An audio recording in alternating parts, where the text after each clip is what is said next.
causes and events leading up to our entry into the war. Well, what are the causes? Why are we Americans on the march? Is it because of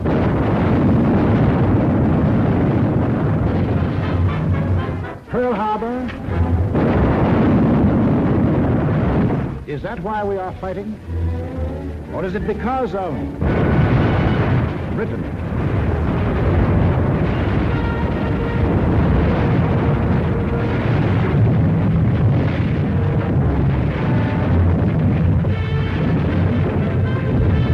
France?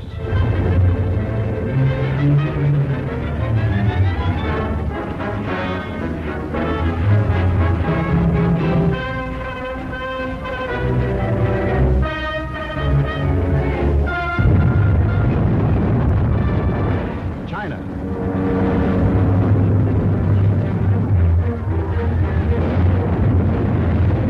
Czechoslovakia?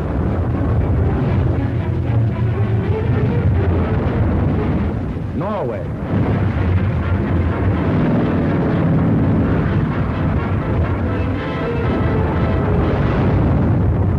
Poland?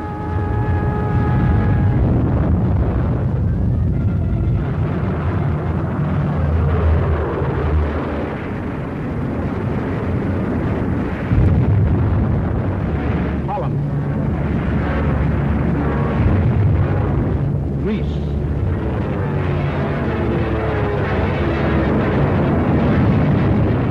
Belgium? Albania? Yugoslavia? Or Russia?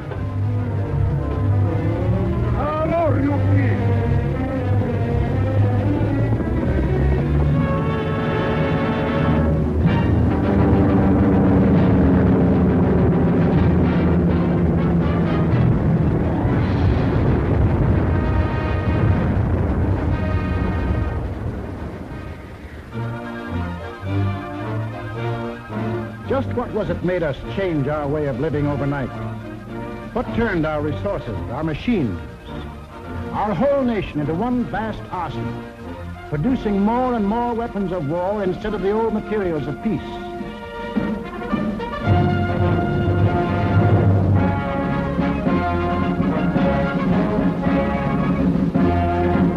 What put us into uniform, ready to engage the enemy on every continent and every ocean?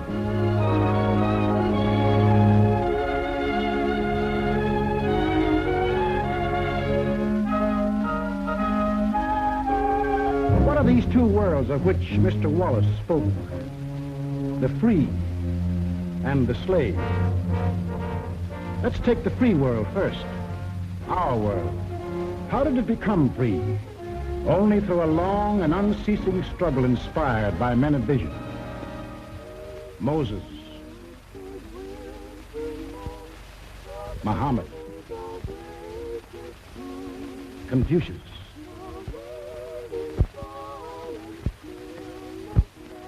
Christ. All believed that in the sight of God, all men were created equal. And from that there developed a spirit among men and nations, which is best expressed in our own Declaration of Freedom. We hold these truths to be self-evident, that all men are created equal. It is the cornerstone upon which our nation was built, and the ideal of all the great liberators.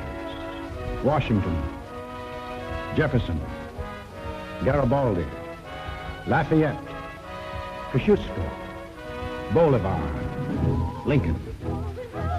Lighthouses, lighting up a dark and foggy world. That government of the people, by the people, for the people, shall not perish from the earth. Fighting, living, dying. For what? For freedom. That for which men have fought since time began. To be free.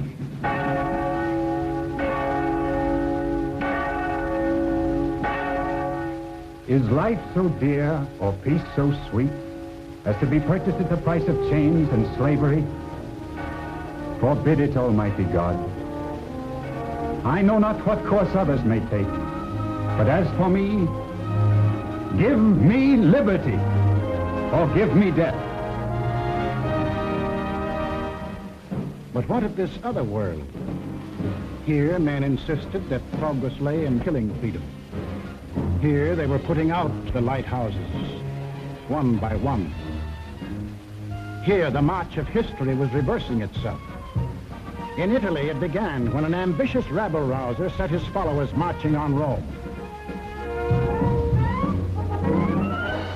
The country, like every other country after the last war, was torn by political unrest, hard times, unemployment.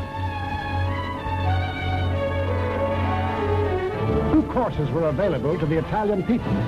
They could solve their problems in a free, democratic way, or they could let someone else do the solving for them.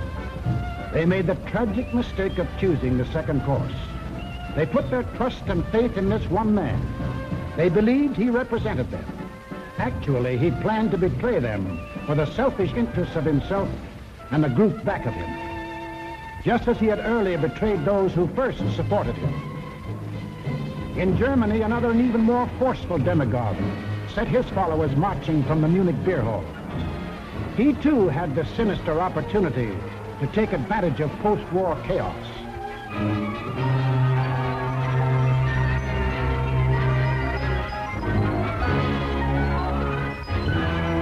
But he also had certain distinctive German characteristics to play on.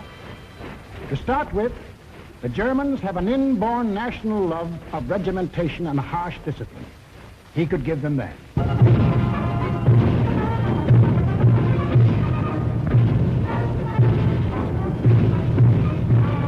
The German army, and through them the people, had never acknowledged German defeat in the last war and were anxious for revenge. That too he promised them. The wealthy and powerful industrialists were fearful of losing any of their wealth and power and were ready to back anyone who would retain it for them. He promised to take care of them too. This man cunningly played all these ends against the middle and ruthlessly set out to murder the newborn German Republic. As the will of the emperor, and to the Japanese people, the emperor is God. Taking advantage of their fanatical worship of the god emperor, it was no great trick to take away what little freedom they had ever known. Yes, in these lands, the people surrendered their liberties and threw away their human dignity.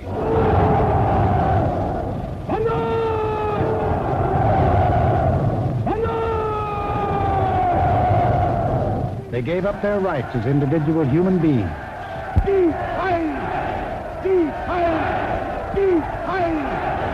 became a part of a mass, a human herd.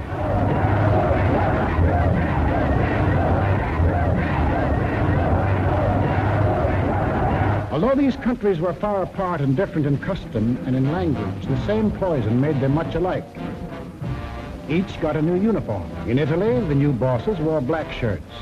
In Germany, the shirts were brown. In Japan, they hid behind the uniform of the army. But really, they belonged to a sinister, secret society. Their symbol was a black dragon. The other fellows had to have a symbol, too. Germany, a swastika. In Italy, the old Roman symbol of the fascists. In Germany, they called the new order National Socialism, or Nazism. In Italy, they had a shorter word, fascism. In Japan, they had lots of names for it. The new era of enlightenment, the new order in Asia, the co-prosperity sphere. But no matter how you slice it, it was just plain old-fashioned militaristic imperialism. The Japs would get the prosperity, and the others would get the coal. They say trouble always comes in threes. Take a good close look at this trio. Remember these faces. Remember them well. If you ever meet them, don't hesitate. Eine wahrhaftige Weltanschauungspartei sein. Und zweitens, Sie wollten, Herr... Stop thinking and follow me, cried Hitler. I will make you masters of the world. And the people answered, Heil! Heil!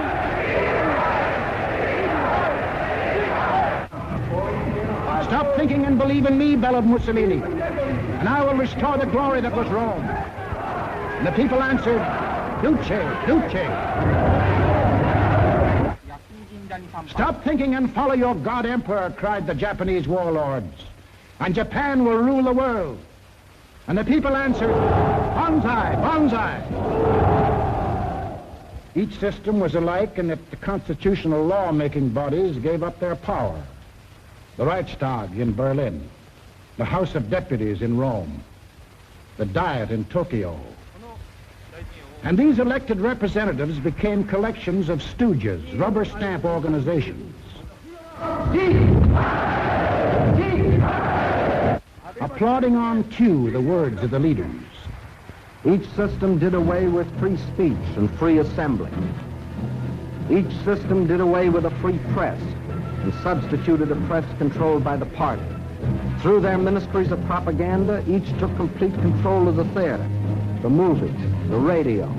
Every cultural activity and every channel of information was controlled by the most important members of the party. Each did away with free courts and trial by jury, and substituted courts and judges run by the party. Each abolished labor unions and the rights of bargaining for wages. Fertig machen zur Meldung! Achtung! Abteilung 6, 310 mit 1-3-114 beim Grabenbau. Danke. Heiler! Heiler! Lassen Sie weiterarbeiten. Weiterarbeiten! And under the pretext of patriotism established a system of forced labor. Each enforced its decrees by an army of secret police who held the power of life and death over every individual. And for the few who still believed in freedom and said so, there was a ready answer.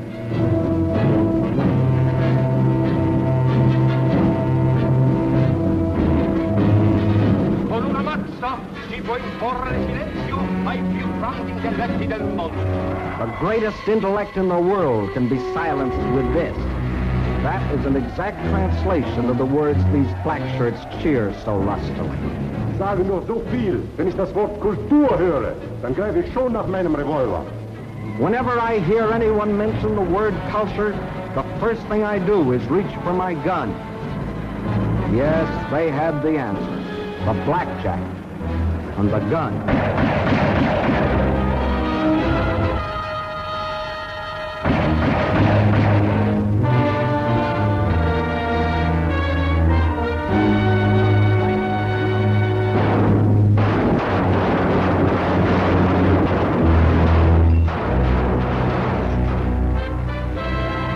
In Italy, they did it different.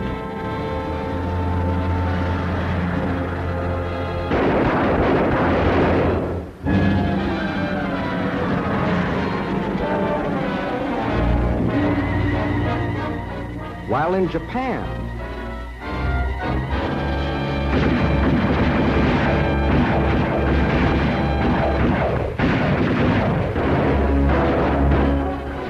to their names can be added those of hundreds and thousands of others who stood in the way of the new order. Finally, there is only one obstacle left.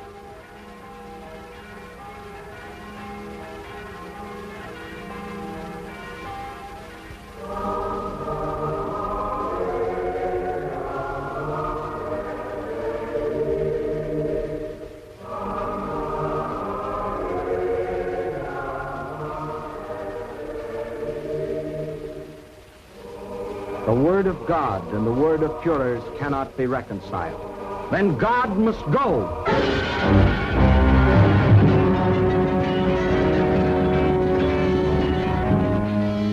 I am absolutely clear in my own mind, and I think I can speak for the Führer as well, that both the Catholic and Protestant churches must vanish from the life of our people.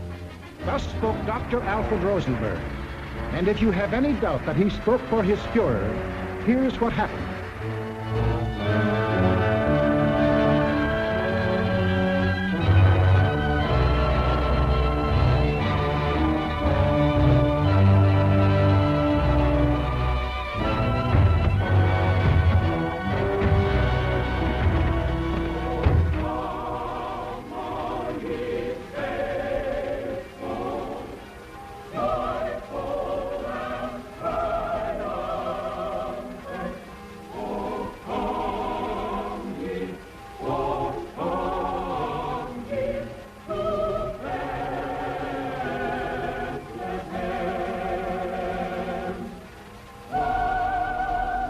thousands of other men of God, Protestant, Catholic, Jewish, were persecuted, arrested, confined in concentration camps. Our Führer is the intermediary between his people and the throne of God. Everything the Führer utters is religion in the highest sense. It is only on one or two exceptional points that Christ and Hitler stand comparison, for Hitler is far too big a man to be compared with one so petty.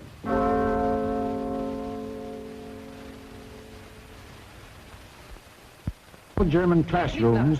Adolf Hitler ist unser Retter, unser Held, der edelste Führer auf der ganzen Welt. Für Hitler leben wir und wir sterben gerne wir. Für den Führer bis zum Tod, denn er ist unser Gott. Yes, take children from the faith of their fathers and teach them the state is the only church. And the head of the state is the voice of God.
That was the way of life, or better, the way of death, in that other world.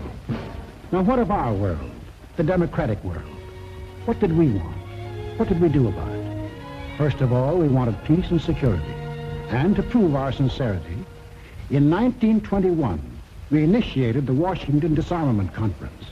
This resulted in two vitally important treaties.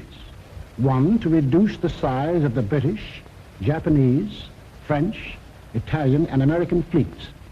And the other, the Nine-Power Treaty, which guaranteed the integrity of China. And incidentally, one of the powers signing this was Japan. Later on, in 1929, we signed the Kellogg-Briand Pact, which was supposed to abolish war as a means of settling international disputes. This pact was signed by 47 nations, including Germany and Japan. President, I have the honor of handing you the London Naval Treaty. Faithful to our treaty obligations,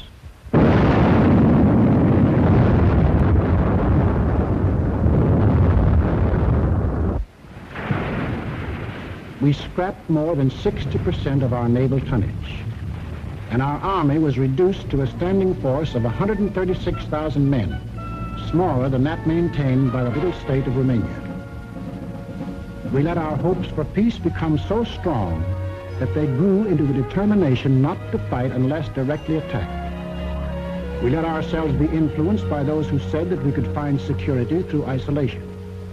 The confusion in our way of thinking is apparent in the slice of public opinion as it appeared in Pathé News in 1939.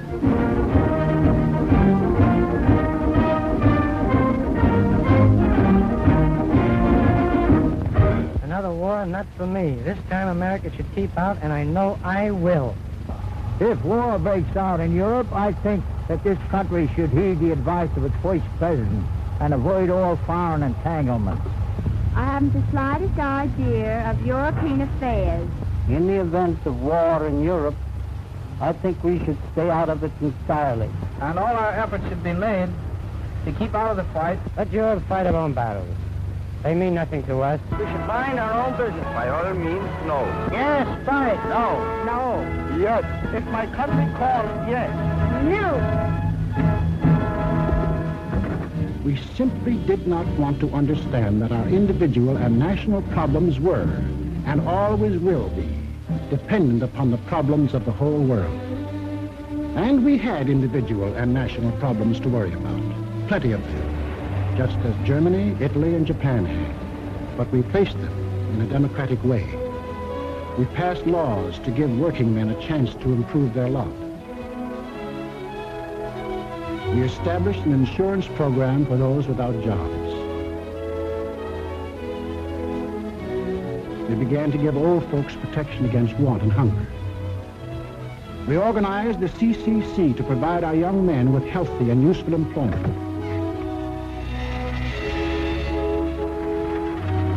A federal works program came into being and changed the face of our nation with new roads, bridges, schools.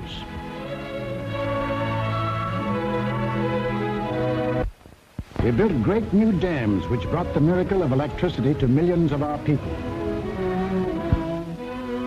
These were some of our accomplishments, but there were others not so creditable. We turned our backs on the League of Nations. We passed the Tariff Act to set a higher wall of isolation around us. We encouraged lawlessness with the farce of prohibition. But in spite of these mistakes, we never had a thought of losing our free institutions. John Q. Public still ran the country. He had his choice of voting for Dewey, Wilkie, Roosevelt, or anybody else. In Germany, they had the choice of voting for Hitler, Hitler, or Hitler.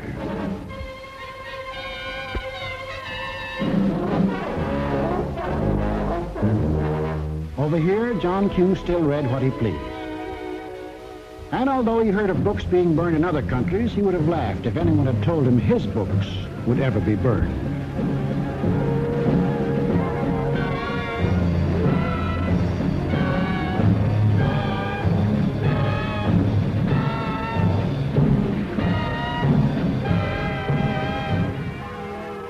And on Sunday, if he felt like it, John Q. went to any church he pleased.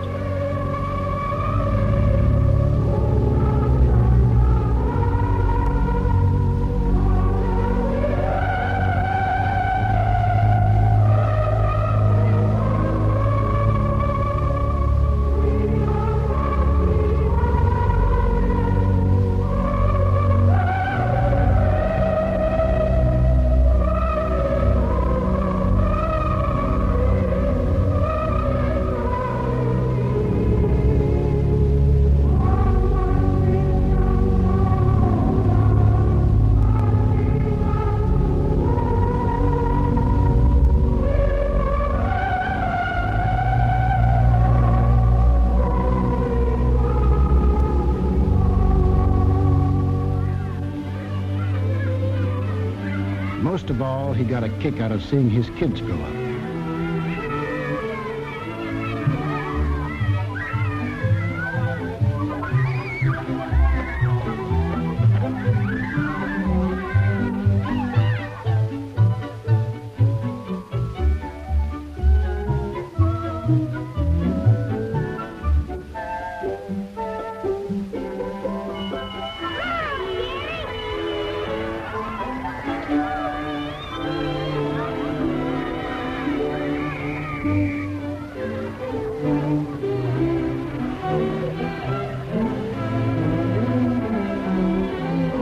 The average American was quite unconscious of the fact that some people had this in mind for the little John Q.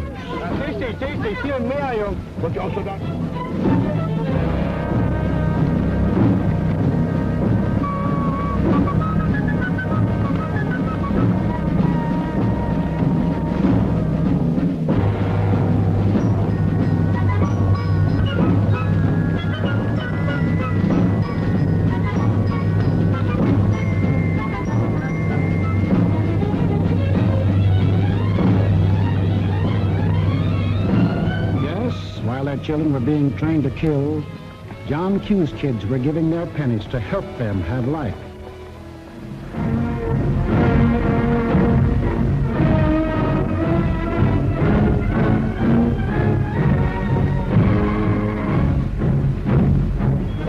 And when we saw these men in the newsreels, quite often we laughed. To us, they looked like characters in a musical comedy.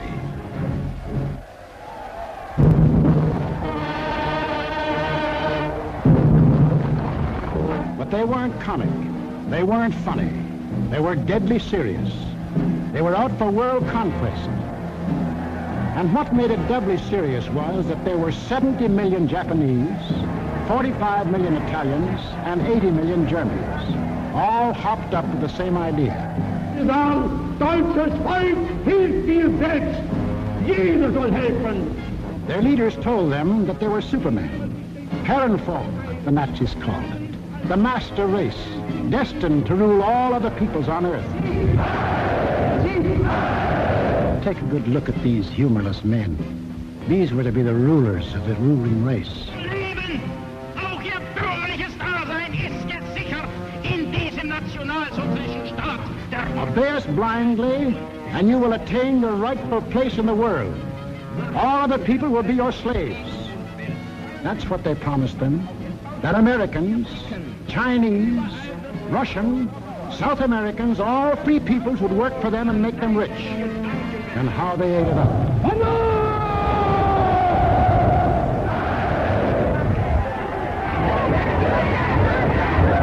We shall restore the glory that was Rome. Today we rule Germany. Tomorrow the world. The Pacific is ours. It was inevitable that these countries should gang up on us. The little fellow is our pal, Kurosu, who smiled his way into our hearts in December 1941. Here he and his friends are busy carving up the world in advance, staking out their claims. Take a good look at these claims. Here was the Italy that Mussolini took over in 1922. And almost his first act was to tell the Italians they were the rightful owners of Corsica, Nice, Savoia, Albania, Tunisia, Ethiopia, and a land corridor linking it with Libya. Later on, he had an even bigger dream. The old Roman Empire as it existed nearly 2,000 years ago, to dominate all the lands adjoining the Mediterranean. Mare Nostrum. Our sea, they called it, just as the ancient Romans did. As for the Japanese, they had some ambitions too.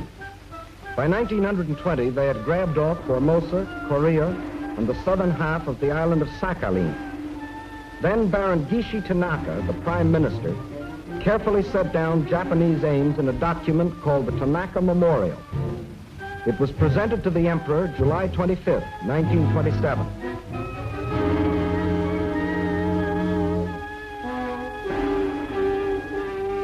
Here was their dream. Manchuria for raw materials, China for manpower, Then a triumphant march through Indochina, Siam, Burma, India, the East Indies, and on through Australia and New Zealand. And in the north, all they claimed was that part of Russia east of Lake Baikal. That was to be the new order in Asia. Then the Japs would move eastward to crush the United States and really start their co-prosperity sphere. Now take a look at the bite the Nazis reserved for themselves. Here's the Germany Hitler walked into. And here's what he wanted. First, Europe under his complete political or economic control, leaving Mussolini a share of the loot if he behaved himself. Then the drive to the east, through the rich oil lands of Iran and Iraq, into India. Another push south through Africa. Then from Dakar, jump off to meet the honorary Aryans who were to move in on South America through the Pacific. At the same time, start across from the Scandinavian countries to hook up with his buck-toothed pals coming over from Siberia to join in the conquest of the United States. There it is, gents. All they left us was Shangri-La. And they'd claim that, too, if they knew where it was. If they had a chance, listen.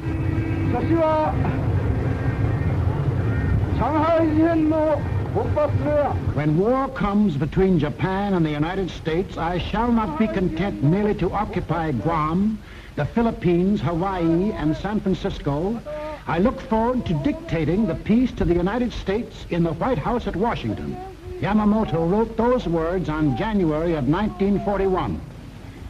Yes, the conquering Jap army down Pennsylvania Avenue. That was the final goal. You will see what they did to the men and women of Nanking, Hong Kong, and Manila.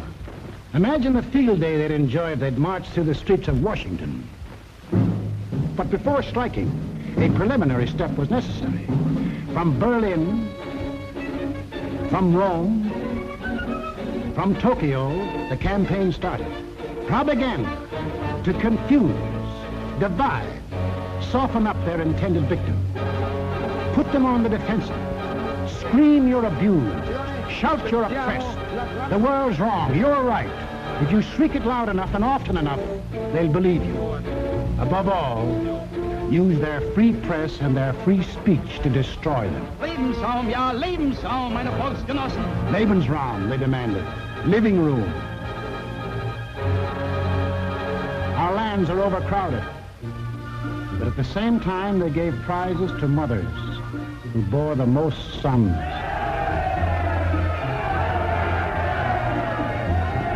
They brought together large groups of young men and young girls for human breeding.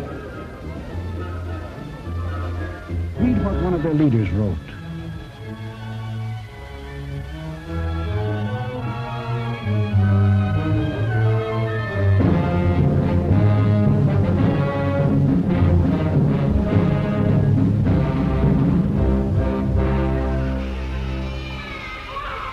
Of course, the children from this assembly line belong to the state to be scientifically trained for conquest.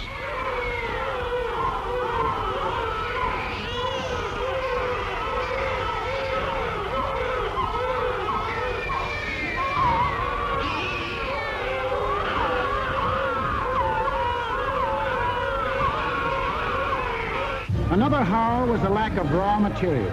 They claimed they were the have-nots and we were the haves. But out of this supposed lack, they built up the greatest war machines the world has ever known. These are the published figures from the German military budget. Actually, between 1933 and 1939, Hitler's program of rearmament cost more than $80 billion. The Nazis alone assembled a striking force of 30 panzer divisions, 70 motorized divisions, 140 infantry divisions, plus the Luftwaffe, the world's largest air force. And they had no raw materials. Think of the bread, the automobiles, the good things of life that the German, Italian, Japanese leaders might have given their people if they had spent this money for peace instead of war. You know what billions we are now spending to match their military force? No. No, these arguments were all smoke screens. When war came, the democracies proved to be the have-nots, and our enemies the haves. And when war came, where did it come?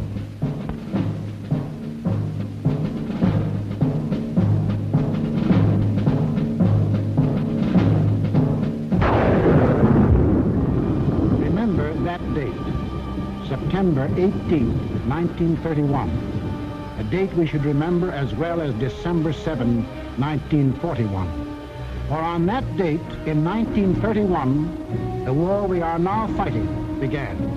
The place was Manchuria, the northernmost province of China, 6,000 miles from San Francisco.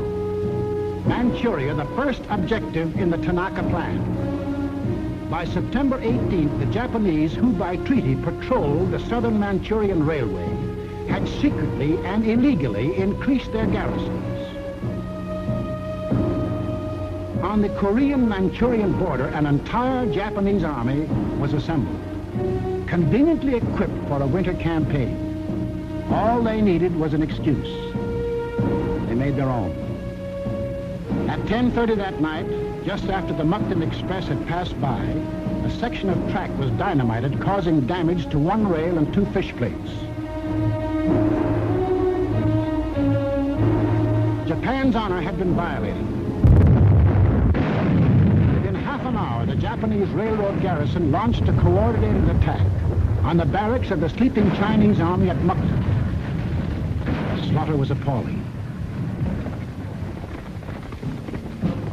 By midnight, the conveniently placed Japanese army poured across the Korean border, and the first open act of aggression, the invasion of Manchuria, was on. In 4 days, they had occupied the whole of southern Manchuria, and shortly after, the whole country. Manchuria became Manchukuo, a puppet state with an obedient stooge on the throne, Henry Puyi, a weakling whom the Japanese had prepared for the job with 7 years of women and song. In Washington, Henry L. Stimson, then Secretary of State, now Secretary of War, sent out a blistering denunciation of the attack. The League of Nations sent a committee of 5, headed by Lord Lytton and including our own General Frank McCoy, to Manchuria to investigate. In October of 1932, the committee issued its report. We found that the Japanese occupation of this large part of China was not justified on the ground of self-defense, and that the new state which had been set up was a Japanese protectorate rather than a genuine case of Manchurian self-determination. Shortly after, the League condemned Japan as an aggressor nation. À son Excellence, Monsieur Matsuoka, délégué du Japon. I call on His Excellency, Monsieur Matsuoka, delegate of Japan.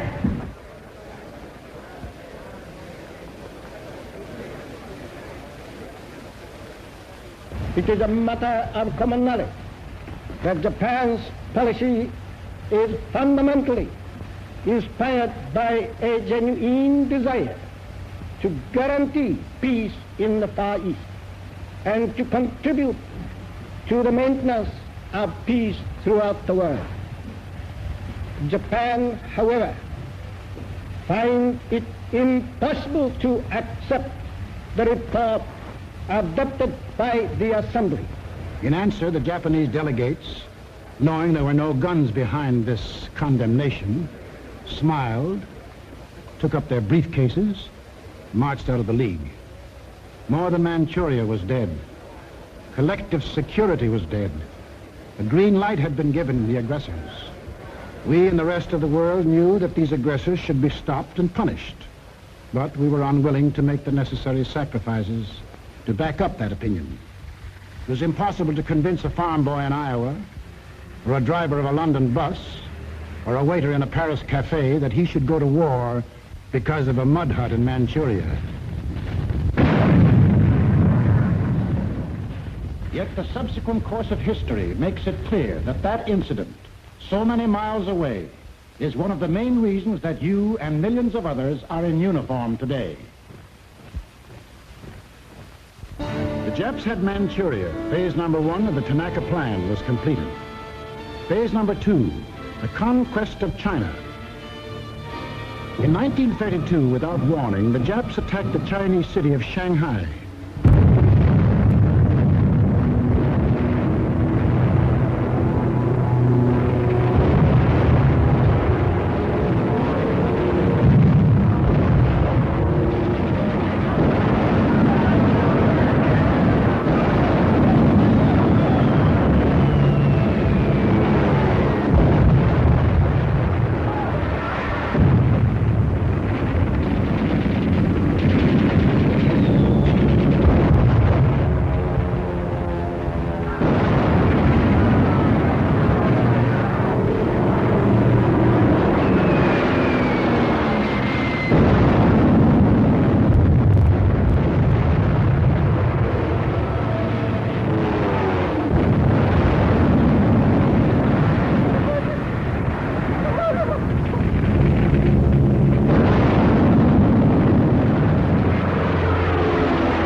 Here they met such stubborn resistance that they had to pour more than 75,000 troops into the local battle before capturing the city. This resistance made them decide to shift their campaign to the north, and in 1933 they added the province of Yehol to Manchuria. Yes, the Japs launched the second phase of the Tanaka Plan, but they had yet to finish it. A united nation stands against them. Under the inspired leadership of General Chiang Kai-shek, the Chinese people fought and still fight on. Meantime, what of Japan's partners? What helpless people were they planning to bomb, slaughter, drive into slavery? Hitler was not yet ready, but Mussolini was. Mussolini had to be. His people were growing restless. Fascism hadn't produced the heaven on earth that he had promised them. So he pulled the old trick of launching a foreign war to divert attention from troubles at home. So Mussolini beat his chest like Tarzan and looked around for a worthy foe. He found one, Ethiopia. A good country for the beginning of a glorious empire. Its army had no machine guns. Its army had no tanks. Its army did have an air force. Exactly one old airplane. One airplane against a nation which had developed a new theory of total air war. Of the blitz which would wipe out cities, destroy civilians, men, woman, and child. In October of 1935, following the Japanese example, an incident was provoked at the little settlement of Wall near the border of Ethiopia and Italian Somaliland. Italy's honor had been violated. Refusing any arbitration, Mussolini moved the whole might of his army through the Suez Canal to overrun the undefended country. Ethiopia's emperor, Haile Selassie, appeared before the League of Nations.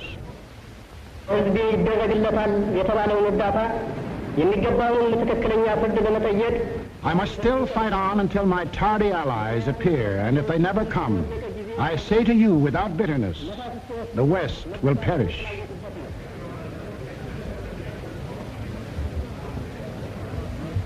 Members of the League half-heartedly stopped trading with Italy, but refused the only thing that will stop any aggressor, force. Ethiopia was left to herself. Native leaders came to pledge their allegiance.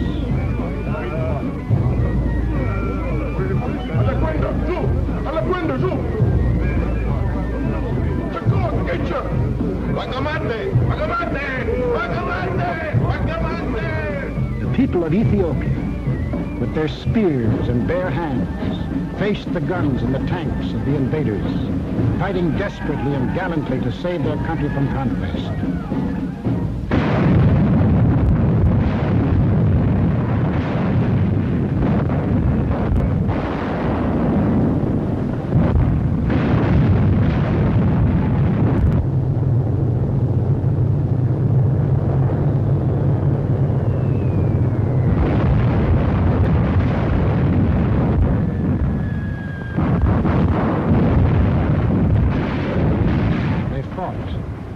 They died.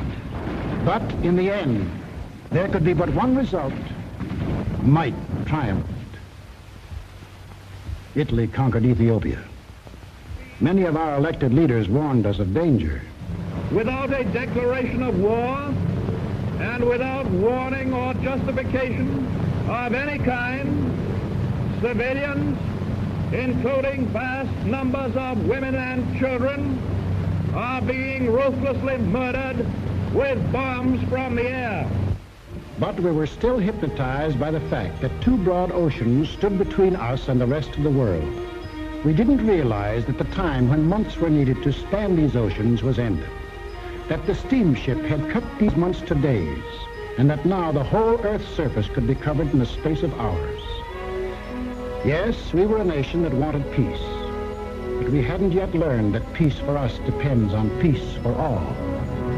Nobody would run the risk of war because of some mud huts and barren plains in Ethiopia, any more than we would run the risk for some similar huts and plains in Manchuria. Correctly interpreting our attitude, the aggressors were all the surer that they could get what they wanted. Japan had started on her march of conquest. Italy had begun her new empire. And now the third gangster. What about him? We'll take him up in our next film and show how he joined his partners and put in his bid. For this is what we are fighting. Freedom's oldest enemy. The passion of the few to rule the many. This isn't just a war. This is the free people's life and death struggle against those who would put them back into slavery. The free peoples of America and Britain, of Russia and China, of Canada, Australia, and all the 30 United Nations that have sworn that man shall still remain free. That is the cause in which we fight. We lose it, and we lose everything. Our homes, the jobs we want to go back to, the books we read, the very food we eat, the hopes we have for our kids, the kids themselves. They won't be ours anymore. That's what's at stake. It's us or them. The chips are down. Two worlds stand against each other. One must die, one must live. 170 years of freedom decrees our answer.